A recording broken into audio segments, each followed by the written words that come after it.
Most women rely on their family for support, but some expect too much from their own flesh and blood.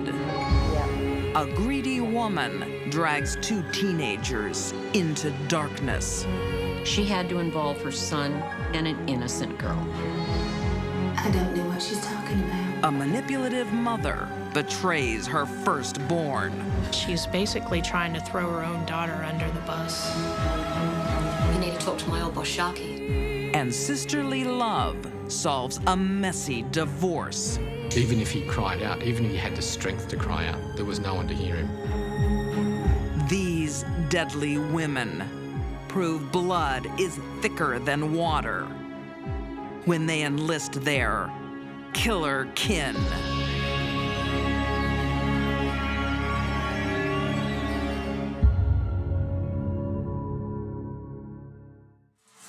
A doting mother You don't love my son? I don't love you. teaches her lover He did not know that was happening. that nothing can sever family ties. I can't even begin to imagine the horror that he must have felt.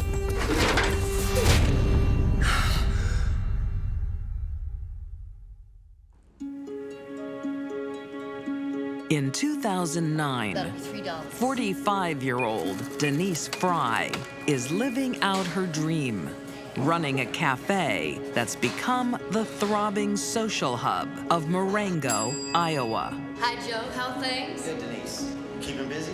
Always. She had a lot of friends, How's the lasagna? a lot of people that not only worked for her, but just general friends. It's all thanks to her boyfriend, 33-year-old Curtis Bailey. He bought the cafe to keep his sweetheart happy. All the better for seeing you. For people who knew the couple, they thought they were very good together, actually very sweet with one another. I need help with the dishes. Curtis and Denise have been lovers for 5 years, but there's one thing muddying the waters. Denise's 19-year-old son, Jacob. Jacob was a young man who was quite content sitting around watching TV and hanging out with his friends.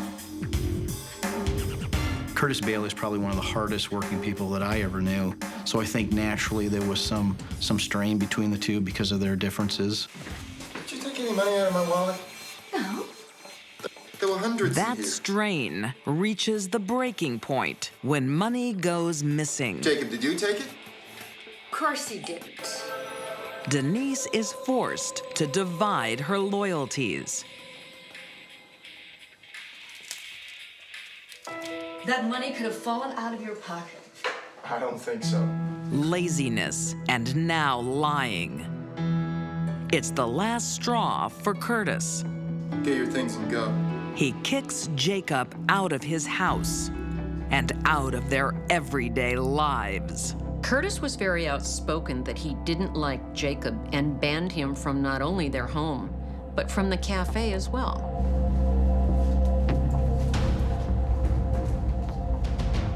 I think this probably had a profound effect on Denise more than Jacob.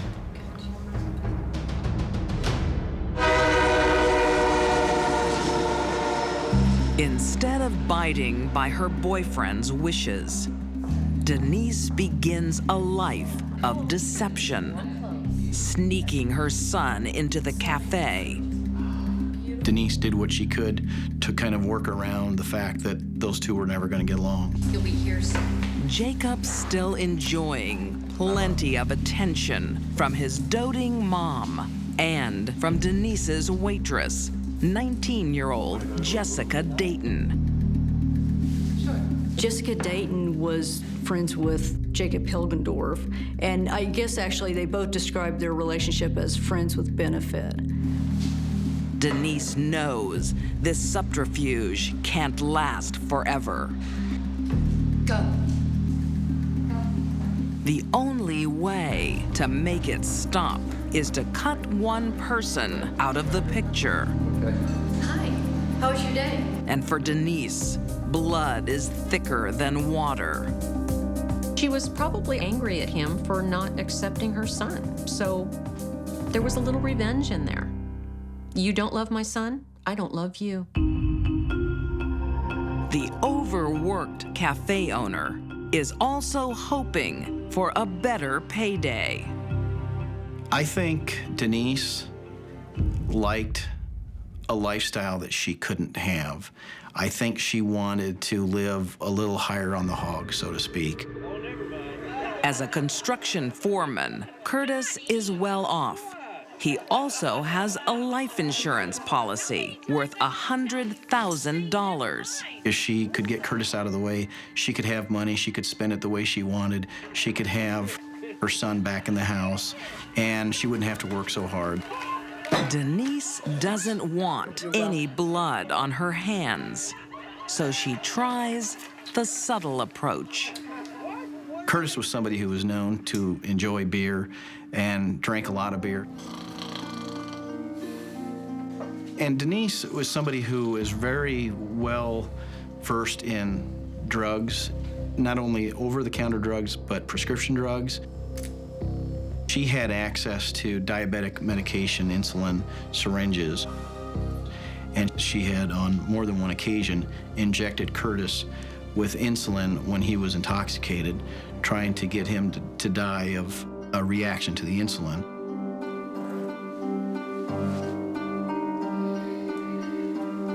But the plan doesn't work. Instead of slipping away quietly, Curtis wakes in fright. He did not know that was happening. He thought there was something wrong with his heart. I need to go to the hospital. The heart's jumping out of my chest. After those attempts, she decided that she would have to do it another way. This time, Denise calls in reinforcements and invents a story to help her cause. She told a lot of stories about how Curtis was abusive, controlling. I have to get rid of She convinces her son Jacob and his girlfriend Jessica that Curtis Bailey is a sadistic monster. He's hurting you. He has to pay. Jacob would have his mom back to himself again, and he wouldn't have these restrictions of when he could see her. So Jacob's life in his mind would have been improved by Curtis going away. I'm in. I think Jessica got involved just solely because of Jacob. Either she was in love with him or thought she was in love with him. The cafe queen even adds a little icing to the cake. Denise Fry ends up offering $5,000 to both Jacob and Jessica to help murder Curtis. It's nice. All that's left is to invite Curtis to his own demise, and it must be something too good to resist. Are you serious? Curtis had no idea what was going to happen. Oh, I love A warm summer's night in Marengo, Iowa, 2009. Live-in lovers Denise Fry and Curtis Bailey are sharing more than just cuddles. They're sharing a secret. Are you serious? Denise has made her boyfriend a tantalizing offer. Curtis had no idea what was going to happen. In fact, when he went to work that day, he was happy.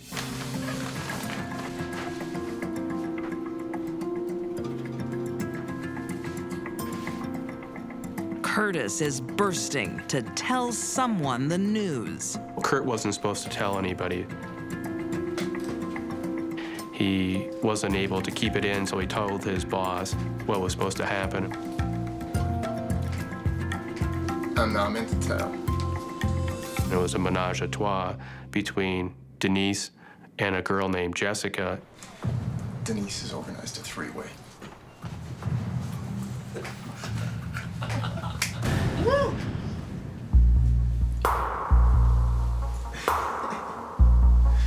What Curtis doesn't know is that Denise is luring her lover to his death, using her son's 19-year-old girlfriend, Jessica, as bait.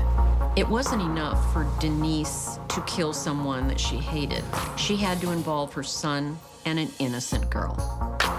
Curtis was familiar with Jessica and was very excited, apparently, to be able to have this little party with the two. Remember the rules. The women have strict rules for their sexy game. If they did something of sexual nature, Kurt was to do a shot of hard liquor. They want him to drink himself into a stupor. Once the party started between Denise and Jessica, he did get quite intoxicated, had taken quite a few shots.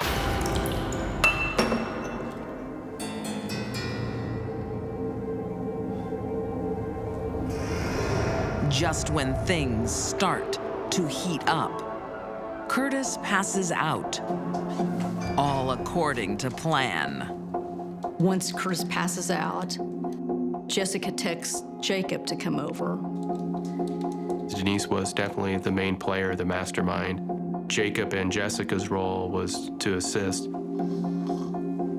Denise wants the death to look like natural causes.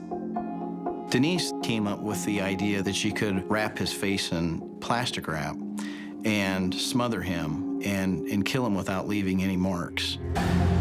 That wouldn't be obvious that somebody was actually involved in a homicide, but it looked like it was a natural death.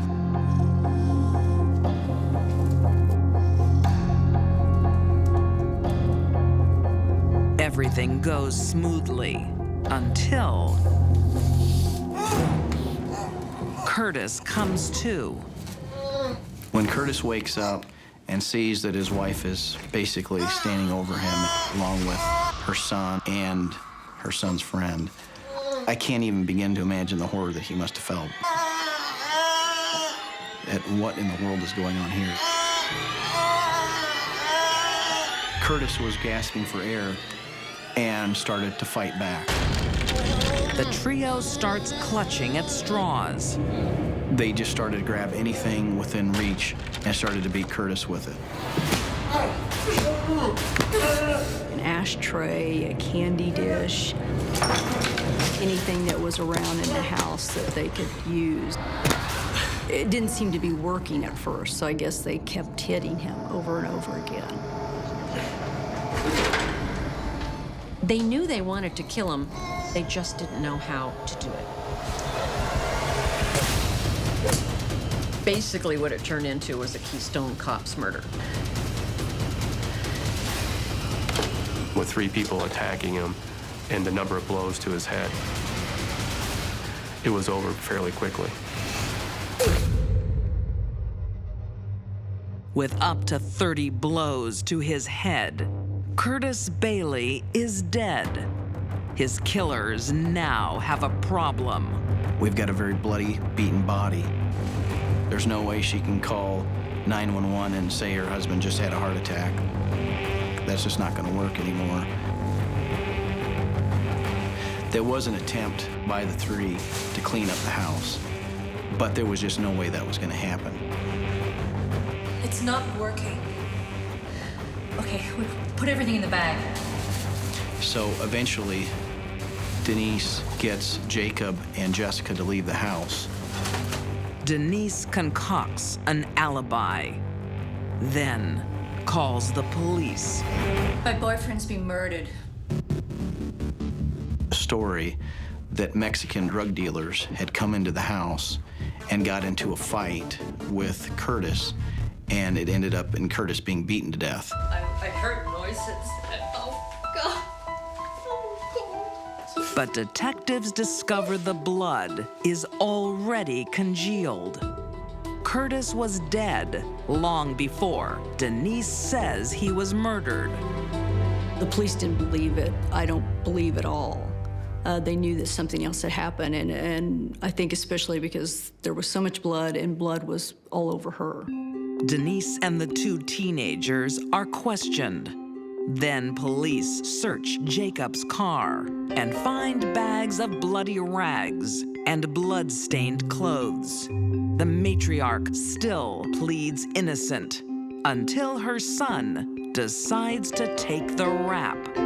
Denise started to get worried that Jacob was confessing to it, so she started to confess to the crime, saying that she had to kill Curtis because he was so mean to her, and that it really isn't the fault of Jacob or Jessica because they were only there to help her. The juries don't believe her. In January 2011, Jessica Dayton and Jacob Hilgendorf are both convicted of first-degree murder. Denise Fry is also convicted of murder. All three are sentenced to life with no chance of parole. Blood really is thicker than water, and this murder proves it. Denise Fry destroyed her devoted lover so she could reunite with her son. Instead, they will spend their lives apart.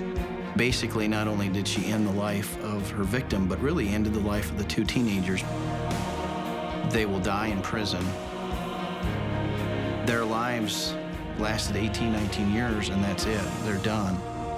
They're all serving life sentences because Denise is a selfish woman.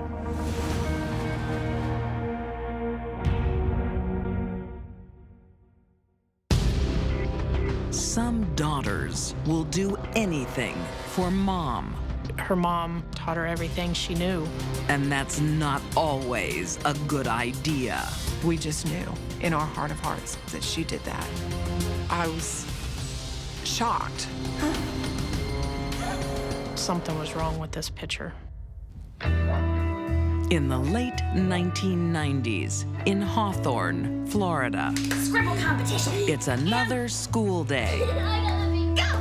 But 6-year-old Guinevere doesn't have to catch a bus.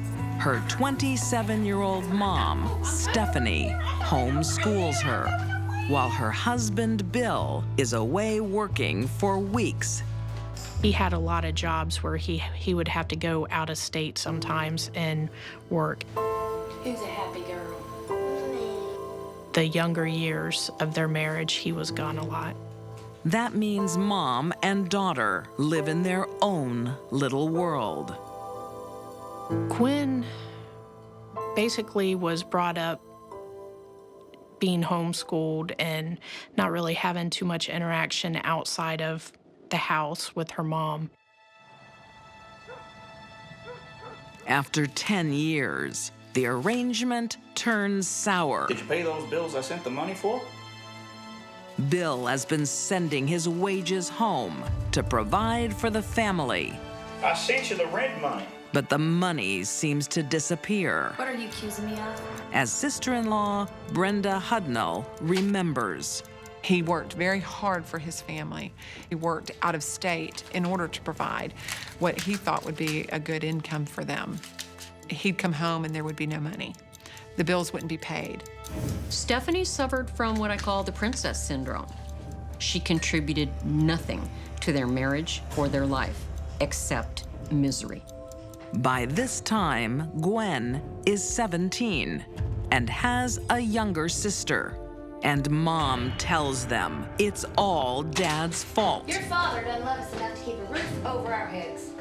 I sent you more than enough. Stop blaming Mom. It's not her fault. She led them to believe that their father was abusive towards her, didn't want to take care of them, that he had money, he wouldn't help them with anything. Basically put all of her thoughts in their mind. There is no indication that Bill ever abused or neglected his children. Stephanie isn't just indoctrinating the children against their father. She won't even let them help when he suffers a stroke in 2011. Mom? Something's wrong with Dad. He had the stroke in their living room, and they sat there and watched him.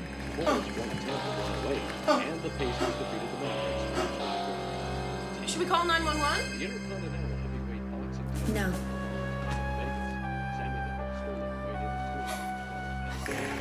Stephanie refused to let them call 911.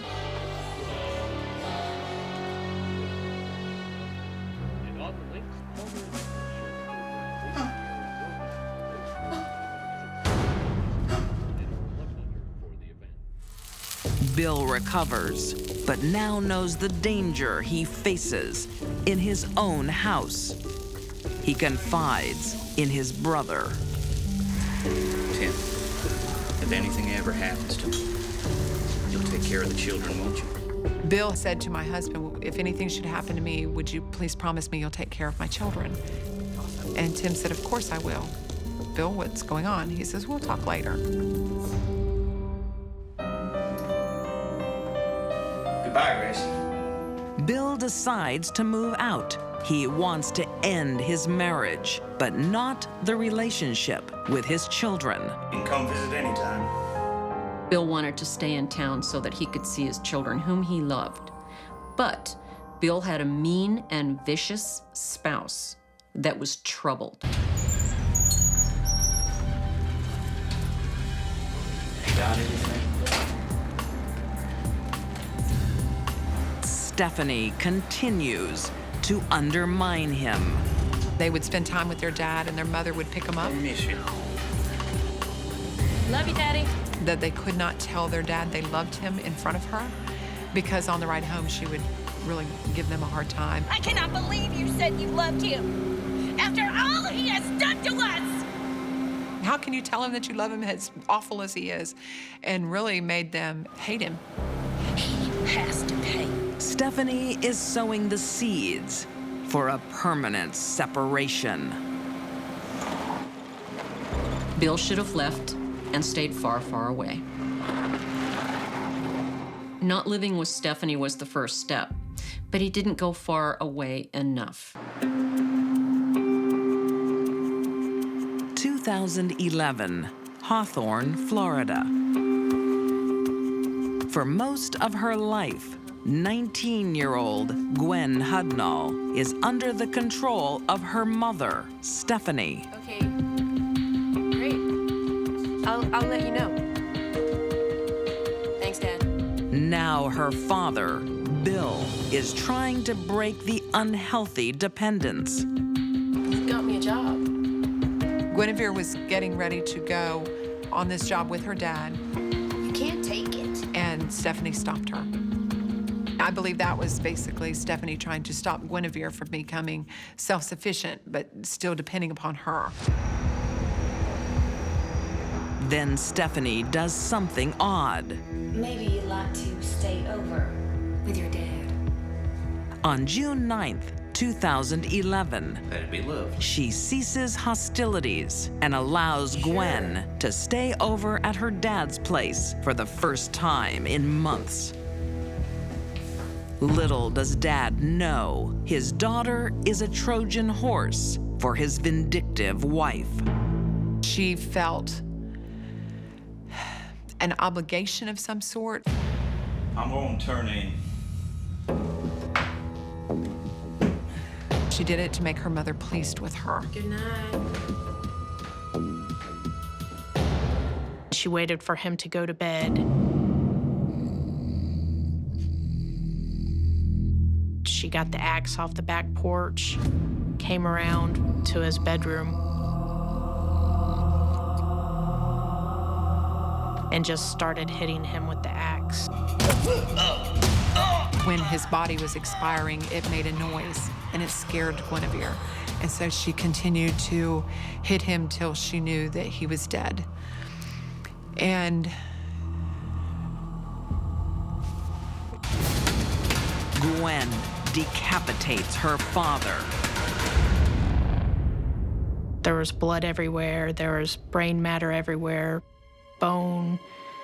It was pretty gruesome. Although Gwen wields the pickaxe, it is all on Stephanie's command. Stephanie Hudnall is a violent psychopath who manipulated her own daughter to murder. It's all over the bed. The next day, Blood. Stephanie calls 911, pretending she's just found Bill's body. I started interviewing Stephanie, and she was very emotional. It got to the point, it was so much, it was obvious that it was a put-on. It was too overly exaggerated emotion. Detective Sandy Myers smells a rat, and so does Bill's family. We were turning them all towards Stephanie because we just knew in our heart of hearts is that she did that. And the more we thought about it, the more we knew. Did you kill your husband, Stephanie? No. Police interview both mother and daughter. They get a confession, but not the one they expect.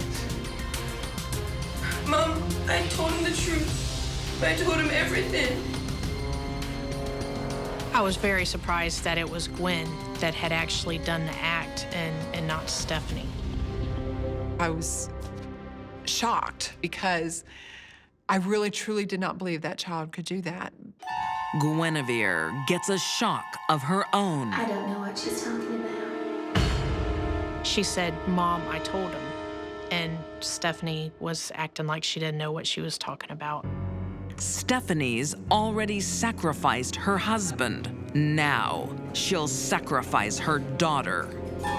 She's basically trying to throw her own daughter under the bus. At that moment, Guinevere became an emotional orphan. Reality struck Guinevere right then, right there, that how could she lie like that? How could she do that to me?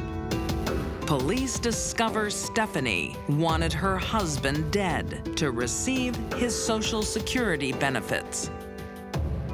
Betrayed in the cruelest way, Guinevere Hudnall stands trial for murder alongside her mother, Stephanie. In September 2012, both are convicted of second-degree murder and sentenced to 40 years in prison. Gwen truly wants nothing to do with Stephanie anymore after it was all said and done.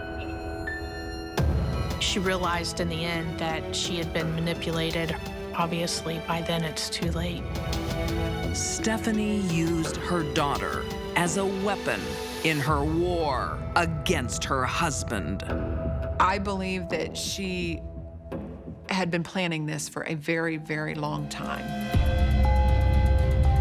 A common ploy of users and abusers, which is what Stephanie was, is to isolate their victims from their family, school, friends. And in a sense, Guinevere was Stephanie's victim.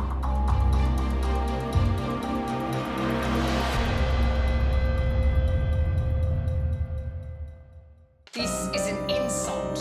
I want 60% plus $1 million. When a marriage crumbles, They were no longer living as man and wife. a woman turns to her flesh and blood. It was a family affair. To solve all her problems. It was cold, calculating, and done for financial benefit.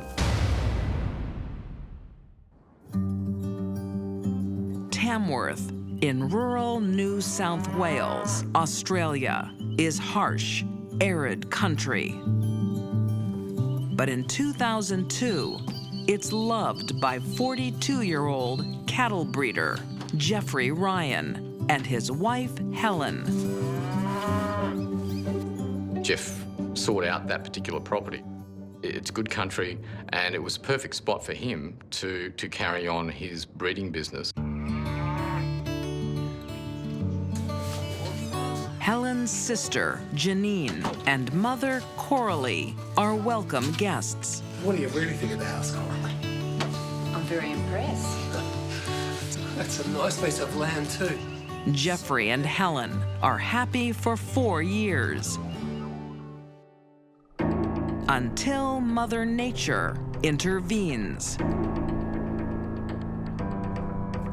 severe drought hits the land, and by 2006, the couple is close to bankruptcy. Jeff was certainly under a lot of financial stress at this time. Australia was deep in a very severe rural drought.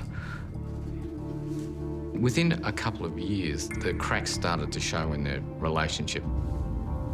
What? Nothing. Just letting you know I've moved you into the spare room. No. Helen is a fair-weather wife.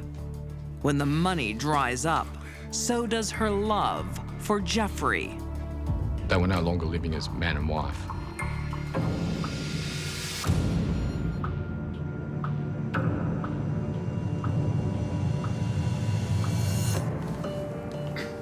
Helen shares her marriage woes with her sister Janine. Hello.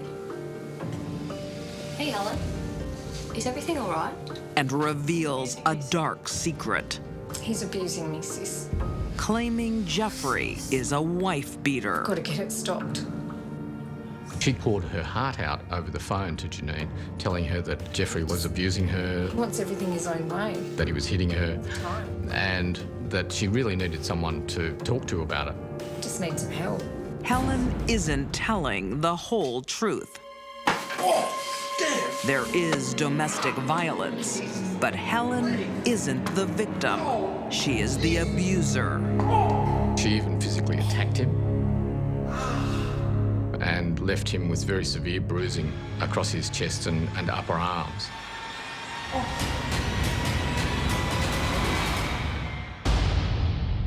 He didn't like confrontation. In fact, it made him very nervous.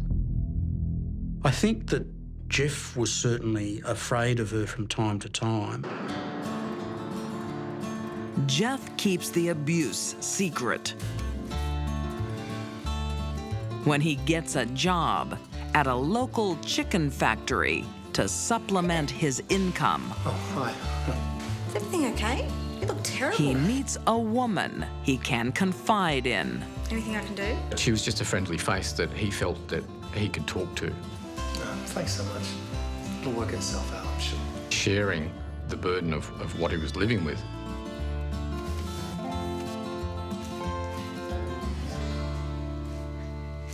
It became something that Jeff relied on a lot. Their friendship moves to the next level. They become lovers.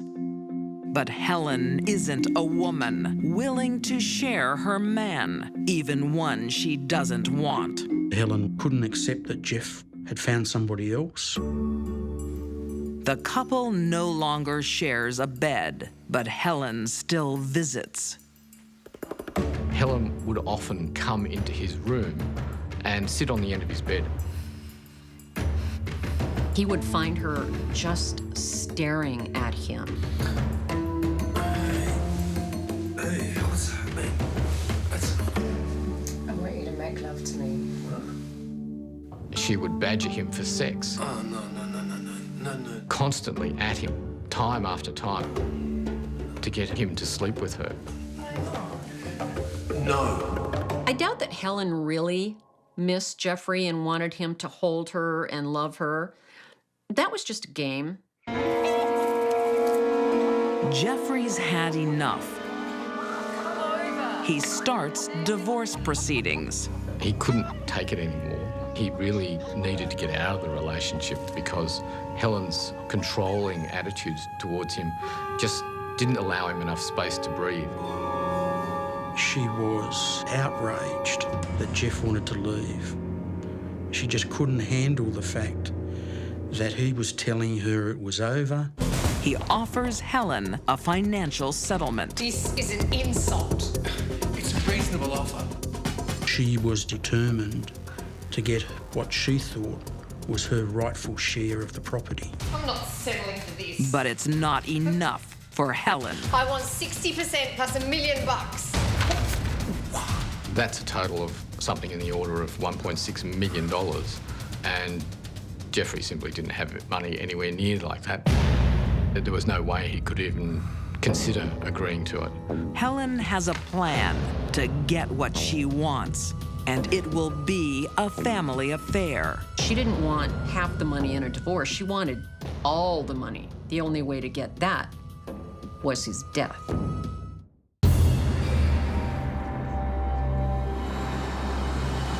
In 2009, on a country property on the outskirts of Tamworth, Australia, I'm very pleased with myself. You're doing well. Helen Ryan invites her mother and sister over for a chat.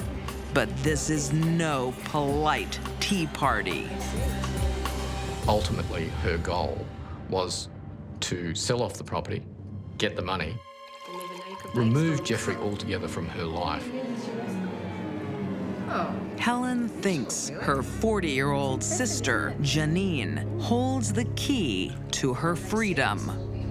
Janine was an escort, and she was also a drug user. She was a fairly weak personality, and Helen, I think, saw in her someone who she could manipulate very readily. Janine knows plenty of tough guys. Helen wants one of them to kill her husband.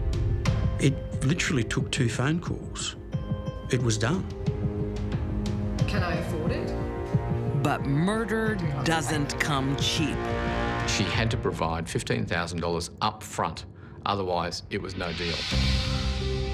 Helen didn't have $15,000. She needed access to cash, and that's when she approached her mother, Coralie, to see if she could provide some of the funding to get Jeff dealt with. Well, I'll give you 10. 70-year-old Coralie and her daughter, Janine, become willing accomplices. Thanks, Mum. They didn't even ask any basic questions. They didn't question her. They didn't seek any detail. They just accepted at face value what she said. Mother and daughters are now bonded to murder. Helen was certainly the organiser. She instigated it. Coralie was the financier. Janine was the facilitator. She introduced the people that were going to carry it out.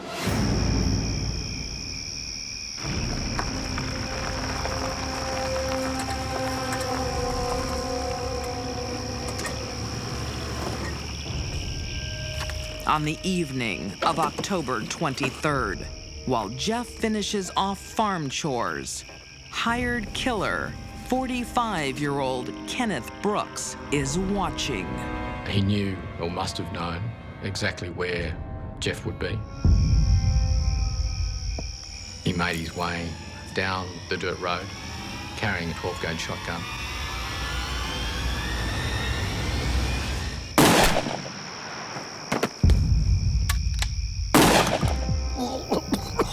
It was premeditated, it was cold, calculated, and done for financial benefit.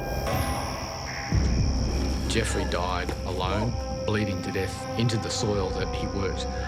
It was dark, it was cold, and even if he cried out, even if he had the strength to cry out, there was no one to hear him. I don't know whether Helen killed Jeffrey for his money or because she was seeking revenge. But when there's $1 million involved, I'm not settling for this. I have to consider that the money was the big motivator of the murder. When a neighbor finds Jeffrey's body the next morning, Helen is out running errands. She says she heard nothing the night before. And yet, a farmer who lives a kilometre away said that he clearly heard the shots. The police wondered why Helen hadn't heard it when she was much closer. Helen was smart enough to know that the very first person police would look at would be her. The spouse always has to be eliminated. That's one of the reasons she hired someone to kill him. The other reason is she's a coward. But there is one witness Helen didn't count on. Jeffrey's friend from the factory tells the police about his marriage woes. Helen is now a suspect, and so is her family. The police tap Helen's phone. With every passing day, there was a new reference to keeping together and telling the same story and making sure that the police didn't split them apart or pick holes in their story. But Helen talks too much. She sets up a meeting with her hitman to make the final money drop. Instead, the police get their payday. Helen Ryan, you're under arrest. After their arrest, the three women make a pact to plead not guilty. But on the day of the trial, Janine, the weakest link, breaks. She betrays her mother and her sister. Janine rolled over, pleaded guilty to conspiracy. That knocked out one corner of the triangle. And that was a big shock, I think, for Helen. Helen misjudged her family. She thought she could trust them to keep their mouth shut about this, and she was wrong. In October 2011, Janine Coulter is sentenced to 7 years, 4 months for conspiracy to commit murder. Because Janine offered to give evidence and did give evidence, she got a discount. Coralie Coulter is convicted of murder. She won't be eligible for parole until she's nearly 90, so there is a reasonable prospect that she will die in jail. The hired gunman, Kenneth Brooks, is sentenced to 38 years for murder. The mastermind, Helen Ryan, is convicted of murder and sentenced to a maximum of 36 years in prison. Helen's murder of her husband, Jeffrey, wasn't personal. It was a family affair. Helen Ryan condemns her husband's family to a life of grief and her family to a life in prison. The most shocking part of this case is that someone could go to such lengths to manipulate other people into killing another human being.